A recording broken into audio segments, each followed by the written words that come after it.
Alright, let's look at the homework 8.2, problem number 4. Alright, so we want to find all trig function values when theta is 2 pi over 3. Alright, so let's do that. Alright, so let's draw a unit circle. So here is the x-axis, and here's the y-axis.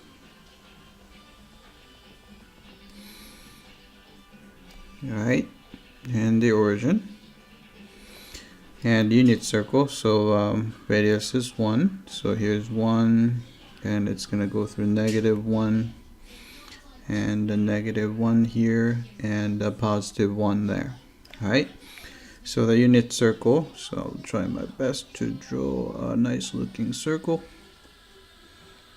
Alright, so this is the unit circle.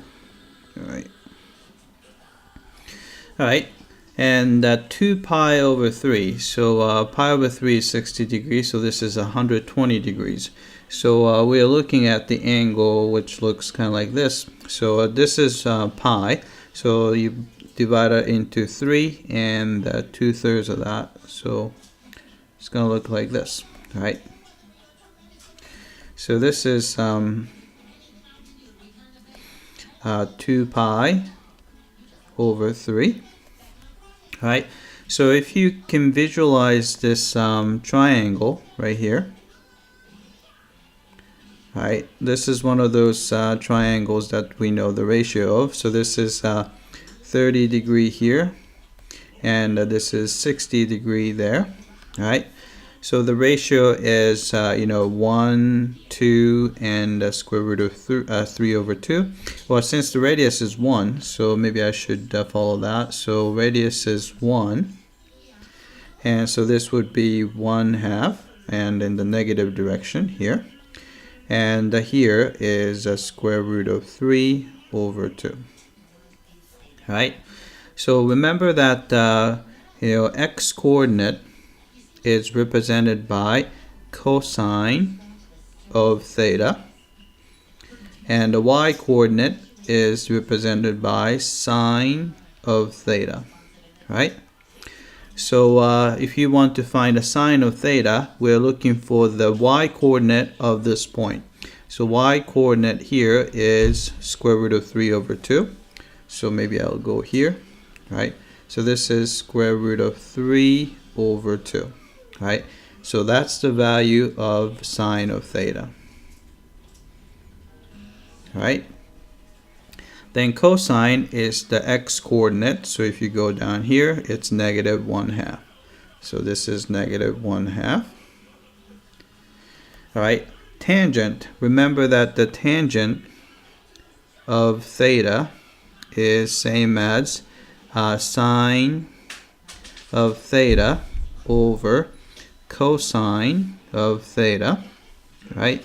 Sine of theta is a square root of 3 over 2, and the cosine, we just found out that it's a 1/2. Right?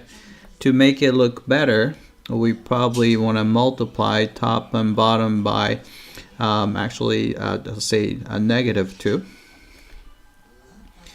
Right? That way -1/2 and -2 cancel out. Right? 2 and 2 cancel out, so we still have a negative sign, so it's going to be a negative square root of 3. Right? So negative square root of 3. Right? So if you want to visualize tangent, you can actually do that using this tangent line at x equals 1. So here, visualize this tangent line to the circle at x equals 1. Alright, so remember that the angle is this guy, so we're going to just extend this ray to the other side, and here this is the I have to extend the y-axis down a bit. Right, if you look at the y coordinate where this extension hits the tangent, that value is negative square root of 3. Right? So that is the tangent of theta.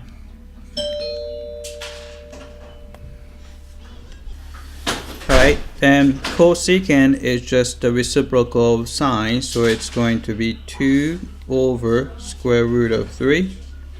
And a secant is a reciprocal of cosine, so it's a negative 2.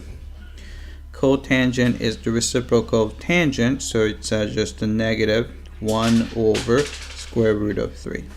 Alright, so let's type those in. Alright, so answer we got was square root of 3 over, oh, that's not it, over 2. Alright, and cosine is negative 1/2, and the tangent is negative square root of 3. And the cosecant is 2 over square root of 3. Right? And the secant is negative 2.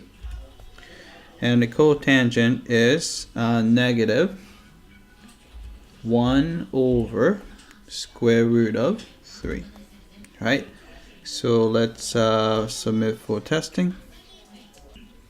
Alright, it came back and looks like we got them all correctly. Alright, that's it. I hope that this was clear.